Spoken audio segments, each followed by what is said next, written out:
Alright, welcome back to the artist always known as Alejandro. It's me, Alejandro. And as you can guess, we're doing a sketch of the Phantom of the Opera. Now this seems a bit of a departure, dude. Well, not really. I was on a little Superman kick and that was fine. And I probably could have drawn a few more characters from Superman, Justice League, but I've been feeling a tug towards this. And I love the theater, I love musicals, I've been in a few myself, I've acted in them. And I figured, this guy's very iconic, and I was just hearing the music again, I saw the movie again, the one from 2004. And I've seen the play on Broadway, so I was feeling it. Decided to start the sketch of the Phantom. In my green pencil this time. I want him to have this stature like he's raising his hand. He does that a lot. He's a very theatrical character. What a tortured soul. So I'm doing the shapes first, as you can see. I'm just doing some kind of boxy geometric shapes just to get an idea of where the neckline is going to be, the angle of his face.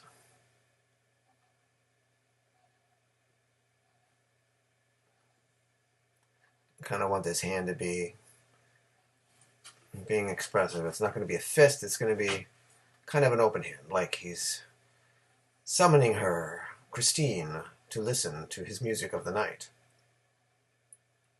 We're just playing around with it, doing some circles of where the arms would be, and kind of dividing the chest up and where the rib cage lies, leading into the pelvis area. Just boxing them up in little geometric shapes.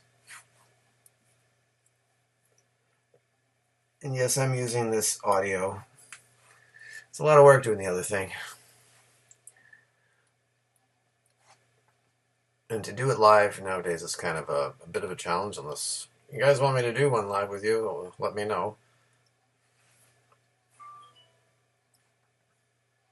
But yeah, I kind of erased that. I didn't want him facing us. I don't want him looking directly at the audience. Kind of wanted to change the shape and have him looking in the direction of where his hand is.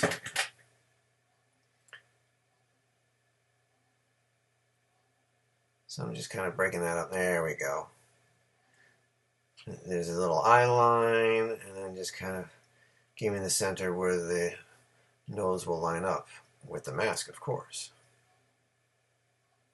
And it's a little too far over. I want to bring it more center so we get the full effect. Mr. Phantom.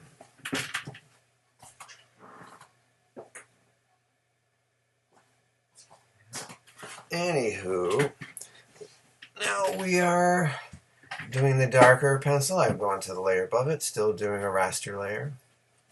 Now we're going to do more details. I looked at a few reference photos. I have never ever drawn the Phantom of the Opera. I've only drawn the Phantom of the Rock Opera. Like, who is that guy? He's my creation, but very different than this dude here. I just kind of used a few reference photos because he has an iconic look. You got to get it right. He always has that slicked back hair.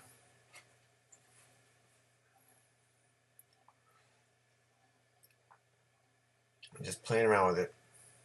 I think I had my iPad up so I could see some photos of him from different productions and get that mask right.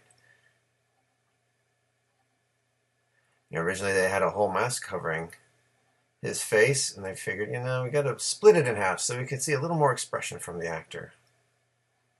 And it works. It's very iconic. Obviously, any playbills or posters shows the full mask with the rose, because they already made the posters before they decided to do the half mask thing. It's like, well, we can't change those now. Just doing a little erasing. His mask has this kind of eyebrow piece that's in that expression the whole time. Very pronounced cheekbone area. And of course the whole of the mask so he can see. Let's zoom in.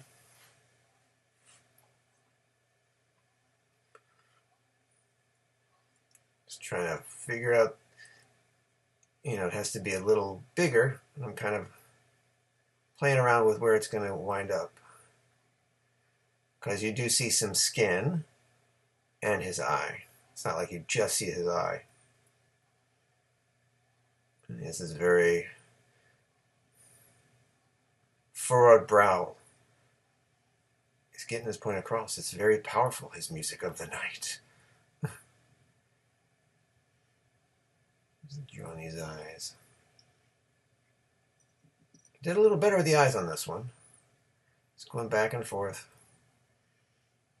I think I visualize eyes being so big because they're the windows to the soul, and I expect them to be pretty prominent.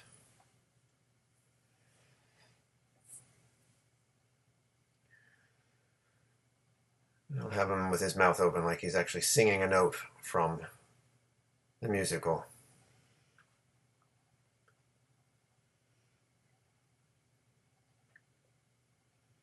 Give me a little more chin. The distance from the bottom of the mouth to the chin can vary. I think maybe since he's singing, his mouth will expand and generally push his jaw down a bit more. He's belting out some notes, man. Just getting a little idea there. Maybe I overdo the cheek here, but it's okay. You can always change it later, but I felt that the cheek should be a little bigger there. Of course, I'm erasing lines because they annoy me. But still keeping the layer underneath, so it's my guide. All right, let's go wider and start doing the rest of them. Switch back to my green pencil. And it's a very classic look. He has the full tuxedo, the mask, and I even throw in his cape. It's a very tight tuxedo. If anybody's worn a tuxedo, they can be, they're a great piece of clothing. They make you look so sharp. And it really enhances Mr. Phantomere. Even has a bow tie. Is that a permanent bow tie? It's okay if you go into the collar layer, you can always erase it, which we'll do later, as you can see. Hope you're enjoying this so far. Always like and subscribe if you want to see more of my drawing videos. I have quite a few already. And it's a good time had by all, right? That's what it's all about, just to have fun drawing and experimenting, trying something different. Listen, if I can do it, you can do it too. I know you can. Just follow along with me. The pencil phase for me is actually my favorite because it's just playing around. You can go back and forth. You can be a little messy and try things. Sometimes I kind of wish I could just leave the pencil sketch as the way it is. But I want to give you clean lines. And there his coat, then he has the vest underneath. And that has little lapels. I don't want to know my clothing speak. So it's really, I wouldn't consider that a collar. But really, there isn't a great deal to the costume. All it is black and white. Pretty much. Had to get the coat over there. It has the tails on it. I had to look at a few more photos. The show's been played across all countries and to millions.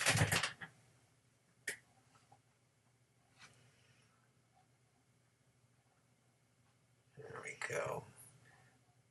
And there's those parts of the jacket, plus there's to his shoulder here. Kind of just have this arm to his side. Maybe you don't really see it with his hands doing it aft to the side, but I like to say it's holding his cape. He's a very dramatic character. He would hold his cape, and there's the cape. Now, he may or may not be singing while he has the cape on, but he might. I know when he sings Music of the Night, he tends to have the cape off. But I wanted a cape on him. Yeah, there's that collar. Gotta add the top part. That's part of it. Oh, how you doing there? Hope it's going well on your end, following along with my version of the Phantom. Any of you out there seen the show? Or the movie? I'd like to hear from you. See what you think.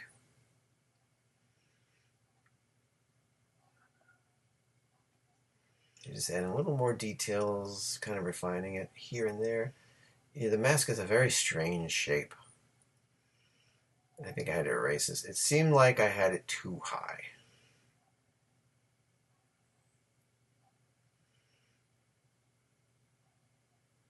I wanted to get this. There's this extra line, like where an eyebrow would be on the mask. It's there.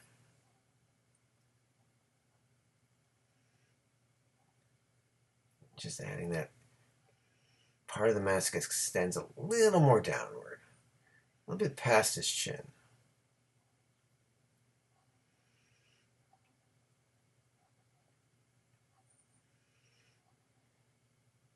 Do a little fine tuning on that. And if you look, the mask does, in some, it covers his nose completely in the front, but if you look on the side, you'll be able to see it's just kind of resting on the bridge of the nose. Okay, now I wanted to just focus in on his hand. I'm trying a little something different here. So I really want the hand to be expressive.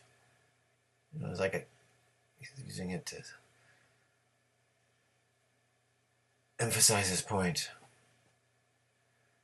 So I had an idea. I want the fingers all kind of separated, almost curling, and I just decided to break them into little sausages, you know, showing the bend of the finger,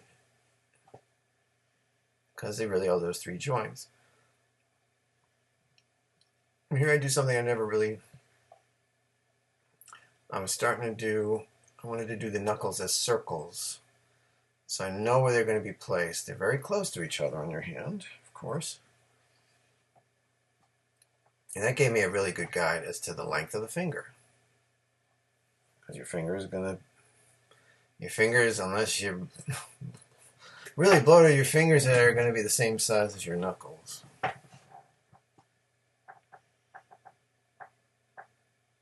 And then they're going to be bent a little differently.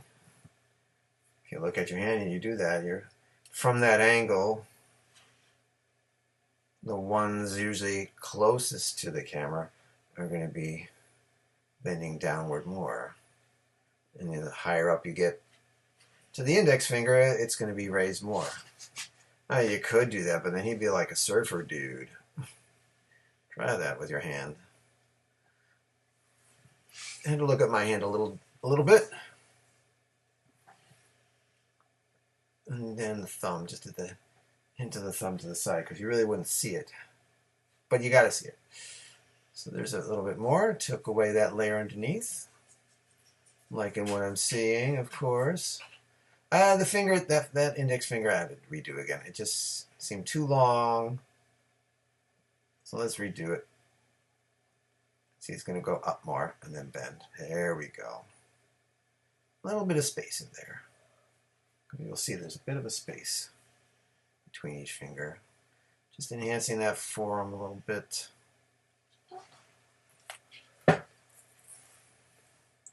Erasing the knuckles. And this part, like I said before, the mask seemed to go too far.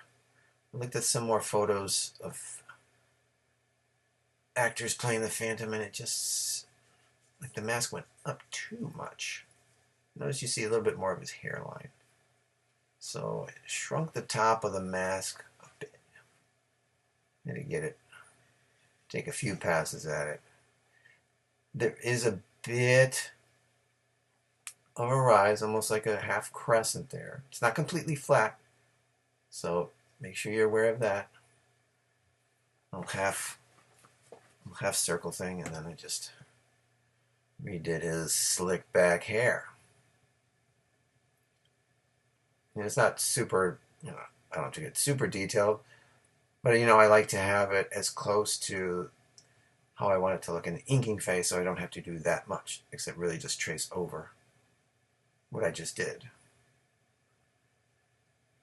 I'm not a tracer, though. I'm just an RG's doing my thing. Go bigger sketch. Move him over a little bit more. I want him to be a little lower and make him just a little larger. Put that hand of his just to the edge. I don't really want to show too much of his pants. So here we go. Inking phase is beginning. I'm starting off with the mask, of course. Follow along. I have the vector layer. Make sure you pick your vector layer. I think this time I went up to 4 or 5%. I went a little larger. I'll do that. You could always turn your screen. If you're doing less paper, you could always flip your paper to the side if you need to. Here I wasn't too interested in perfect lines. I just wanted to get as close to the layer underneath. And of course we fix it later. I didn't realize how much of the mask covers his nose until looking at some of the pics. So yeah, I've heard of the play and the musical, and there was a time when I was on a big musical kick. I lived in New York, not in Manhattan, but I lived on Long Island and went to a lot of Broadway plays in the mid to late 90s. It was just like, get on the Long Island Railroad, go into Penn Station and just walk a few more blocks. You're right there in the theater district. And I'm like, I've got to see Phantom. Have to. This is one of those plays you just got to see. And holy moly. I mean, you probably know by now, there was, I had no idea. There was a chandelier on stage. It starts off so blah with this auction. Like, well, this is Phantom of the Opera? What is this? And then when they raise that chandelier, I was underneath it.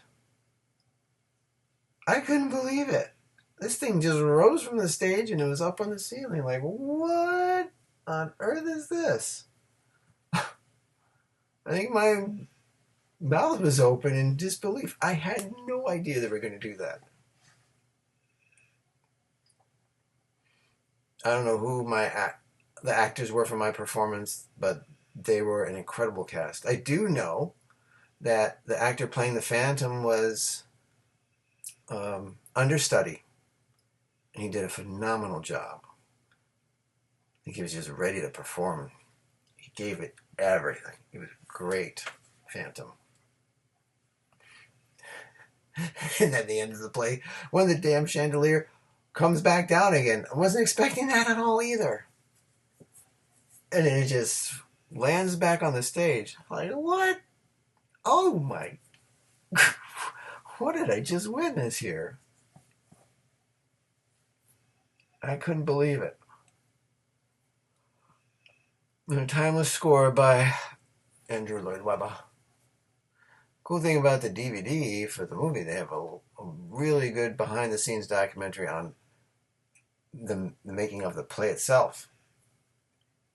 getting that made, and how Andrew Lloyd Webber found the book and wanted to make this high romance, as they've been dubbing it, high romance.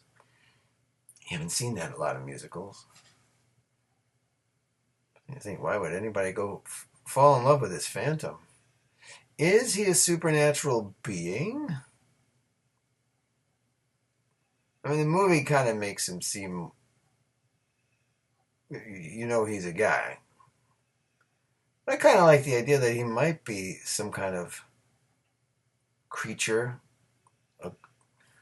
from another world, or another plane, another dimension, just cursed to be in this opera house as a phantom. I mean, spoiler, he does kill some people. I think in the original novel, the chandelier landed on the crowd and killed people that way. I've seen the Lon Chaney one, the silent film.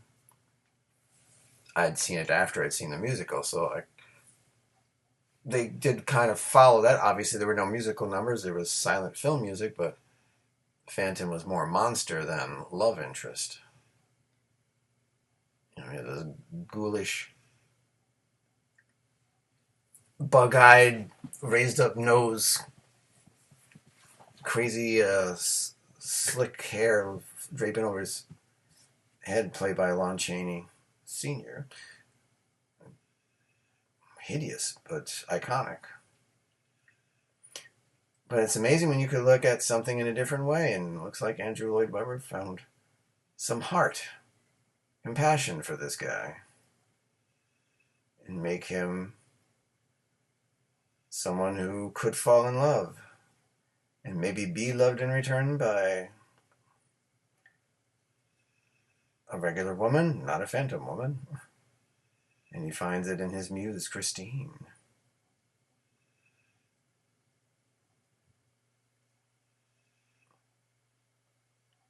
And then to write this music, and to see them test it, come up with these songs, and having actors meet at. This is something I would love to have. Andrew Lloyd Webber has a little playhouse on his property. So there's a stage, and I would love a separate stage, like a little playhouse of my own. I can go on stage and perform and just be on a stage again. There's nothing like it. Doing the fingers. But then he had the actors, read the roles and sing the roles, so we could just see how it sounds, how the energy is. Yeah, one guy that was almost set to play the Phantom for the London premiere, and then that's when they changed to the iconic Michael Crawford. And he set the bar. It was a very deeply moving performance. And Sarah Brightman as Christine, jeez, that voice on her. Amazing. I guess it helped that she was with Andrew at the time. Like they were married before she, or did they get married after? But they were a couple. She so deserved the role, though. I was just listening to, I don't know, I was in a mood to hear those songs, and you played them on YouTube again. Like, man, there's some great music. I just can only imagine what it's like to have the mind, and this music comes to you, and you are able to write it and translate it and turn it into song with story. It's got to be part of a play. That's not songs for song's sake. They are part of the story and moving it forward, or telling something. To come up with this stuff, and several songs. It's a full musical. You gotta have songs, and some of it. He had a few lyricists help him, and one lyricist's parts were more comedic. Then there were some that were more dramatic. You can tell. But that's the muse, right? You have to answer the muse. If you feel it calling you and you feel that tug in the creative respect, especially with this, if you feel a song coming onto you, you got to be either able to hum it onto something, or if you're near musical instruments, start writing and getting ready to put it down, because you're going to lose it. Same with anything. If you feel the muse, answer the call. And when I was doing one of my screenplays, I was at karaoke and I was getting story ideas while I was waiting to sing. I'm like, what am I going to write with? I didn't bring a notebook, so I was writing on the karaoke slips. There was dozens of them that I started writing stuff down. Like, I got to write this down, or else I'm not going to have these lines. They're going to be gone. What's the motto? Find a way, right? Yeah.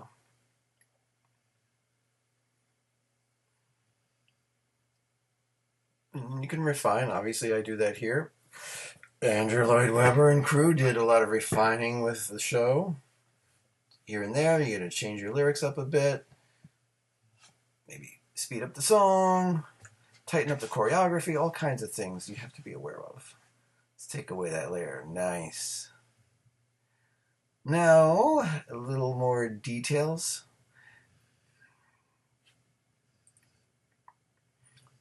Unlike the previous ones, I'm doing the details on the same line. Same layer as the other ink. As you can see, I kind of add some shading and stuff. I didn't color it, but I didn't just leave it as line work. I added some more stuff. So this is fine. I'm just kind of breaking it in little sections here. And of course, if it goes out of the lines, I can always erase it with my vector eraser, because we're on the vector layer.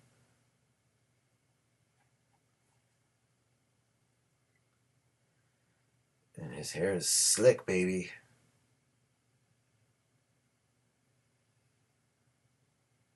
I guess you had to have this. If you had him looking like the Lon Chaney Phantom, would it be harder for her to fall in love with him? Because he was frightening. Or is that going back to the whole thing like Beauty and the Beast, right? She fell in love with the Beast and then he turned back to a dude. Because, she just can't stay with a beastly dude forever. No.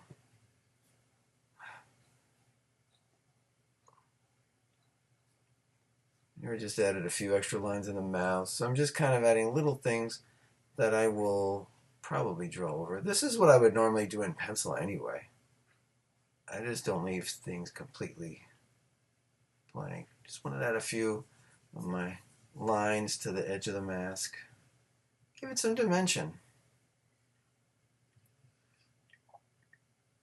Make some lines under there, showing a little bit of shading. There we go, leading into the nose. Just thicken his eyebrow, go closer, and add lines.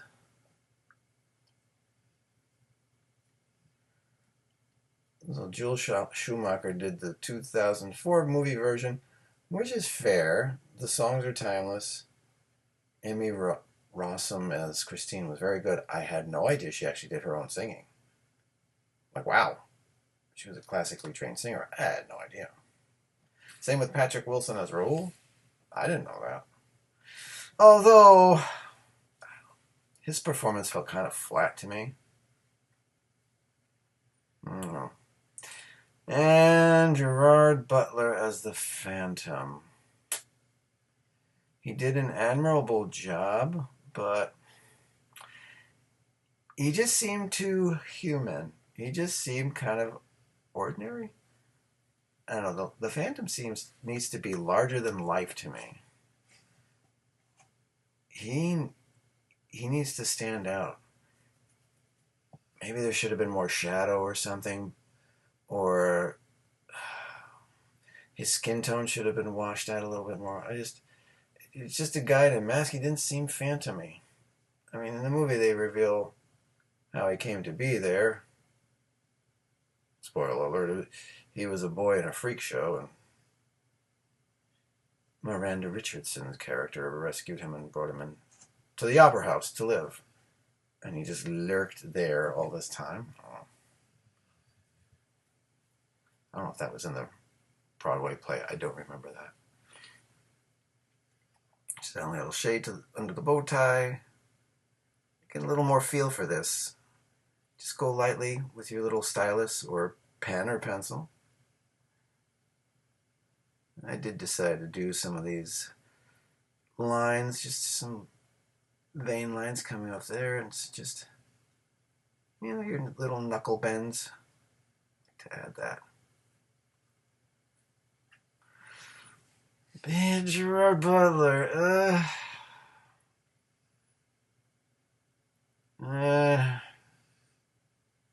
It just could have been something a little, I don't know.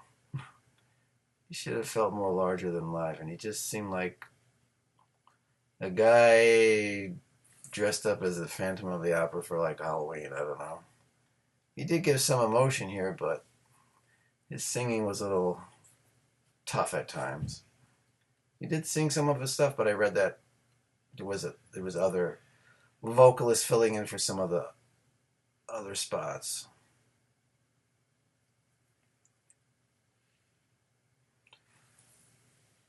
And, seeing it on stage, there are elaborate sets and things, but there's still the darkness in the background. The stage may not be completely filled, and that really worked. In the movie, it's just everything is brightly lit and colorful. I think when you're with the Phantom, especially in his lair, should have been toned down or darker. You're a phantom. That should be a little menacing. I mean, he's a dangerous character. There's no reason Christine should be with him. When you think about it, it's like, why is she with him? It's just because of the music? I mean, he really doesn't do much for her. Does he help her sing? No, he kills some people. That's not really nice. Like, why would she fall in love with him? It's just that he's been around her music. His music would inspire her. He inspired her to sing. She inspired him, I guess. I don't know. I felt it more when I saw the Broadway play. I felt that chemistry. There was something there. Those actors were top notch. All right, so now I just didn't want to leave it like this. So I felt the urge to bust out the airbrush, make another layer, and start airbrushing in this. Instead of using lines, I wanted to use the airbrush. Just give a little more experiment with another tool. I think it lends itself to the cape. So I was just playing around with this. As you can see, a little darker by his armpit. And it kind of comes out. Like, all right, I've got something going on here. What do I do with the rest of this dude? I'll flip him around. Still using the airbrush, I'll fill it over these lines that I did. Yeah, there you go. Shadows and light.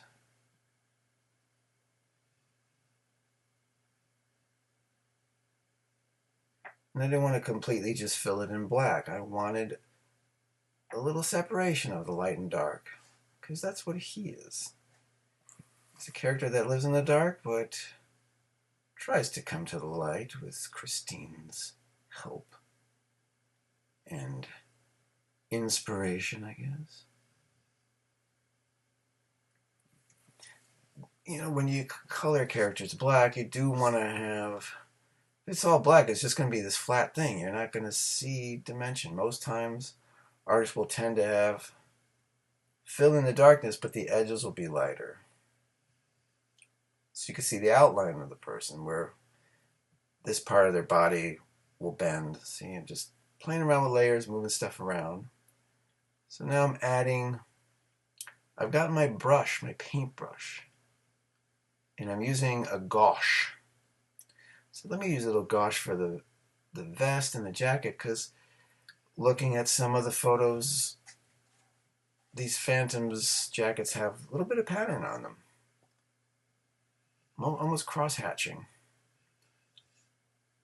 But I had to play around. I went a little, I just kind of spread it on there.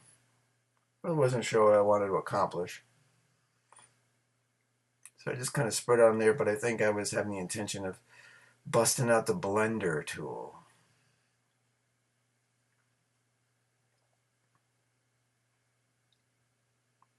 Alright, I'm going to a different gouache.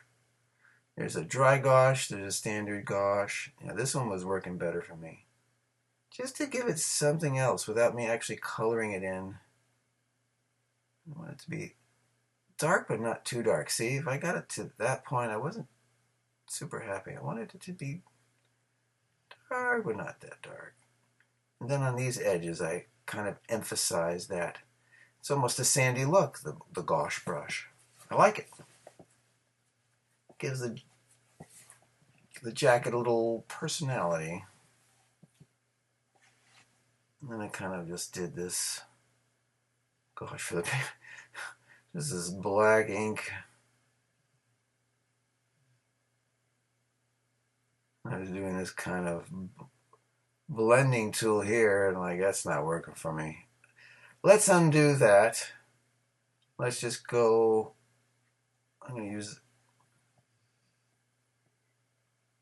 this on some of these. There is a blending brush there. It does okay. And the hard thing when you're doing this on these layers is that this is a separate raster layer, of course, but you could still be bumping into the other ones, even if it's a different layer.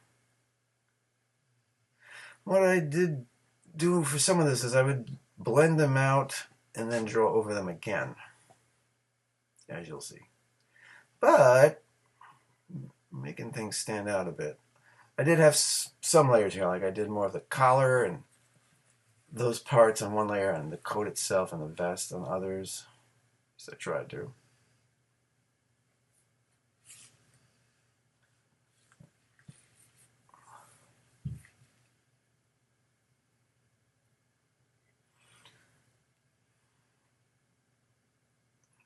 Come back to the, I'll make it just a little lighter for his pants. So it's just a regular airbrush, not blush. Does the Phantom blush? Can the Phantom blush? So I made this a some layer. As you see, I don't have it completely black on the color wheel. I went just up a little bit, so it's getting into a little more gray. The pants could be darker. Now I'm on the blend. I think I went for like a wet blend. No, some other blending tool. Like a paint blend. I started using it on the other ones. Like, okay, which layer am I on? There we go, that top one. Always check your layers, make sure you're on the right one. Now I'm going completely black. So back to my airbrush.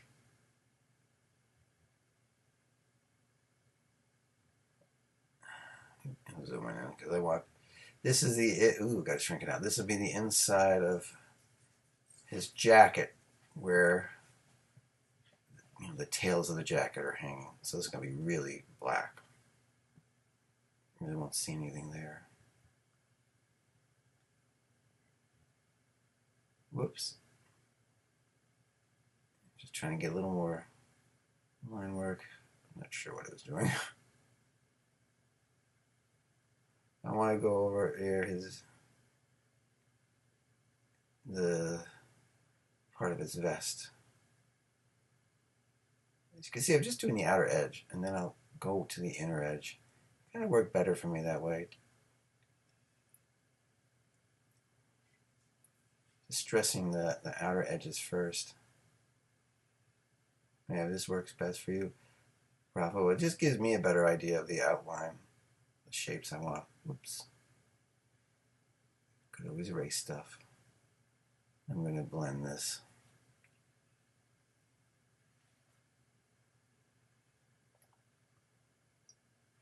I erase some stuff too. Don't want them going into the other layer. Like, okay, where am I? Make sure I'm on the right one.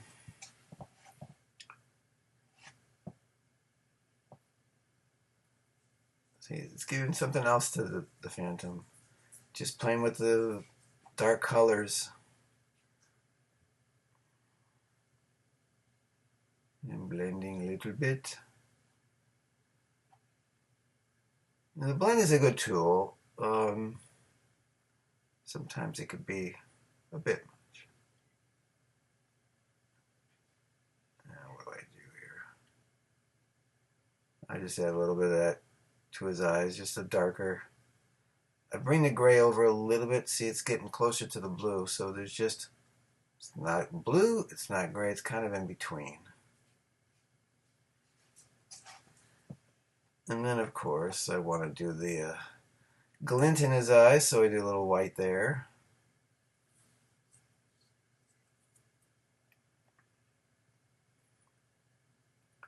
I really can't do the clip to layer below thing. It doesn't seem to work here. Unless you filled in a layer, it doesn't seem to want to work. Unless someone knows something.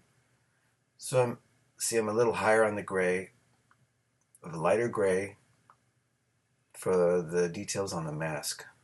So this will make the mask stand out. I'll pull into those lines I drew, but expand them out just a little bit more. I didn't want to draw the lines.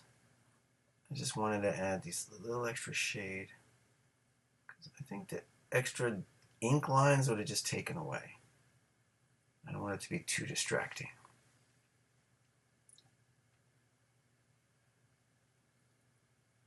And I'm doing a little blend. I don't want it to be too harsh in some spots. There we go. I know they're there. You know they're there. That's what matters. There we go.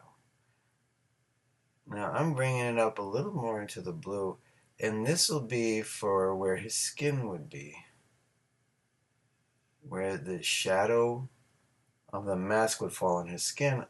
See, I'm going just almost into the blue family, so a little bit of erasing there. I just wanted that, so you can distinguish the parts of him that would be skin up, because after Superman, Supergirl, Crypto, I kind of needed a break from coloring. It's fun, right? But it's very time consuming, and as of this recording, I still have a day job, so I don't do this full time. So, but this still took some time. I'll erase that. So yeah, the blue line was there, and I just wanted to erase this. And so the shadow falls on his face, and there you go. It's a little more blue. Nice. And I'll go figure out my layers here. The inside of his mouth is going to be a little grayer. Obviously, add more where the section of the edge of the mouth will be, edges of the mouth will be darker. Had to erase some things there. Okay, yeah, they get annoying. Can't have them there. Looks good. Notice I had to erase some of the blue on the mask. Just those little things. And yeah, in the wider shot, you may not see them, but you know they're there, right? Those who have seen your face draw back in fear. That's the face underneath the freaking mask. It's pretty scary. So I go back to that light bluish thing and just use that for the details on his face. And of course move on to the under the neck. Add that little dimension. Erase what we don't need. Zoom in on this one. It's a lot of erasing.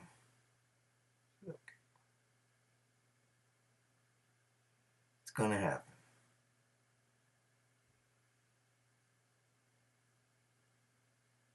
A little bit in there, and of course on the side. Almost forgot that. There we go. Solid. Now moving on to the hair, huh? Yeah, let's airbrush that baby. Just your solid airbrush. I'm going to have a little bit lighter on the grayscale because if it's too black, we won't see the line work and we won't get the hint of the slickness. But obviously, I add a little bit more towards the base of his head because I want, you know, the light's coming from above. Where is it coming from above for? Because he's a phantom. I wanted to show that. And then now his hand exposed. It's not in a glove. As I use that light, that almost light gray bluish tint for his hand.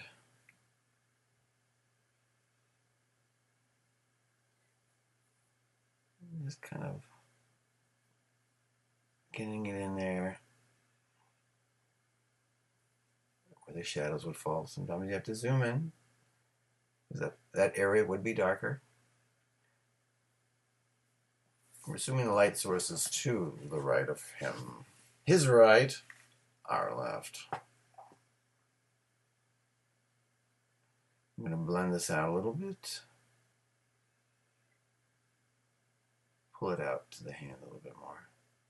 I want the lines to be that, the color lines to be that harsh.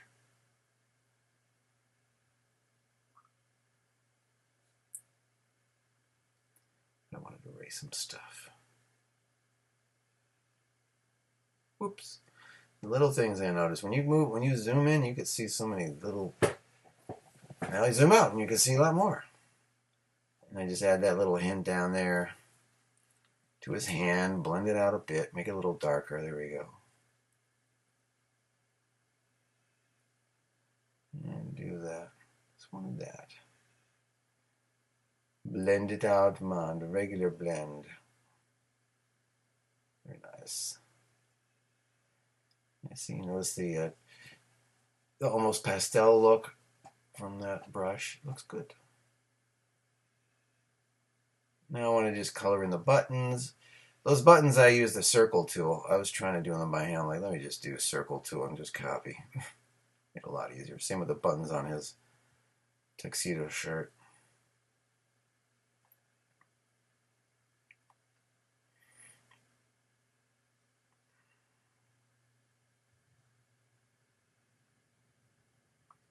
Just a little more emphasis there. I'm blending it in a little more. Yeah.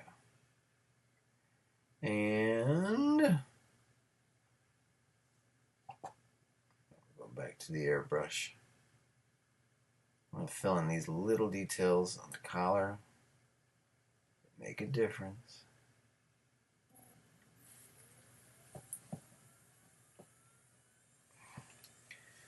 Margin my lines. Just give you some depth. Makes things pop a little. I mean, to me, this is simple. I say I'm not a full-blown pro, and I think you can follow along with me. I'm pretty sure you can. I'm very sure you can. That's why you're here. Stay with me. We're getting there. Not much longer left. Just wanted to add these little bit of lines. Maybe creases in the shirt. I mean, he is a very tightly pressed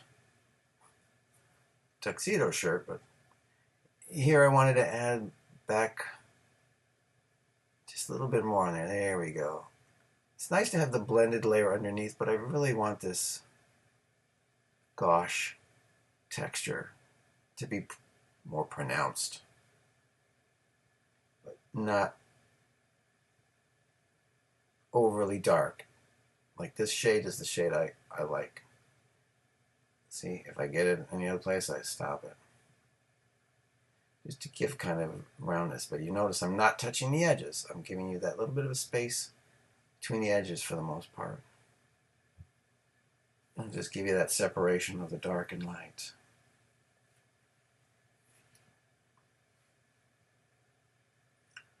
Same with the next side. Change your brush size, make it smaller. There you go. So it'll fit in there.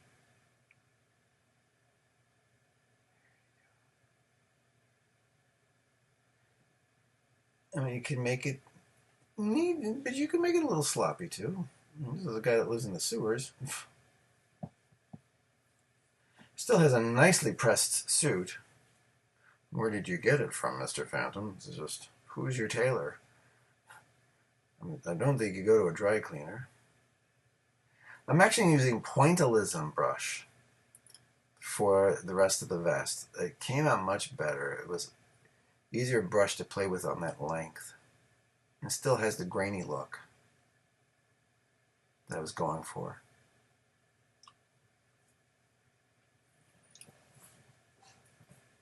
Masquerade. Paper faces on parade. Masquerade. I know you almost feel this coming alive, right? I was listening to the soundtrack when I was first drawing this. As I've been doing, I've been adding my voiceover later. Music does help me when I'm in the creative state, especially if I can have music from the source I'm drawing. Here, now just a few more airbrush layers. There he goes.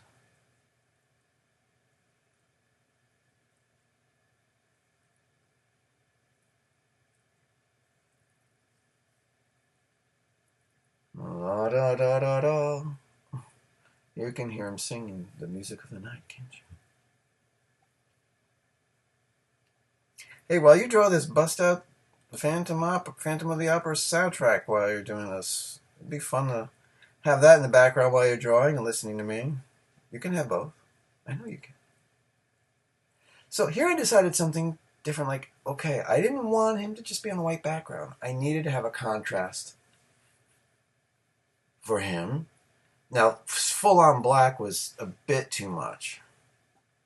I wanted to have something in the background. I was going with my cross-hatching tools. And I have a layer clear, a clear layer. I selected the clear bar so I can just kind of draw into the black. But I wanted to try something else. I'm like, well, the black is too much. So let me do gray. Gray's good. So I go back to my crosshatch that I picked, and starting out in this almost like smoke background. Kind of feels like it's smoke rising. Creating this smoky atmosphere. Yeah, just enough. It's like, could be coming from the sewers where he's singing, or I like it. Even then, I want it to be just a little darker. So it's moving layers around, changing the opacity. Have the black there. Then this happened, like, oh, wow. I still wanted the light. It's interesting, but I still wanted the lighter, I want that lighter color. But I don't want it to be completely gray. So I was playing around with it. You see, it comes back, but I lose the black. I wanted to have that striking white, but I didn't want... That's interesting too, but not my vision. I really wanted the white. So, but I want it to be a little darker. So what I do is I just move the black layer on top of the gray and change the opacity a little bit so I get a little bit of the black but a little bit of the gray. And there we have it. See, take it out, and there it is. It's a little nice. It's just, there we go. Nice, I got it. And there he is. Final results final sketch of the Phantom of the Opera. Hope you had as much fun as I did making this. I love musicals, and I couldn't resist this one. He's such an iconic character. So think of me when you do this sketch. And maybe you'll have a masquerade and reach the point of no return.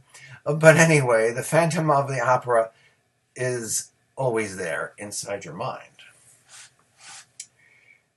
with the music of the night. So thank you again for joining me. I hope you enjoyed drawing the Phantom of the Opera with me, Alejandro. And, as always, until next we meet, keep creating.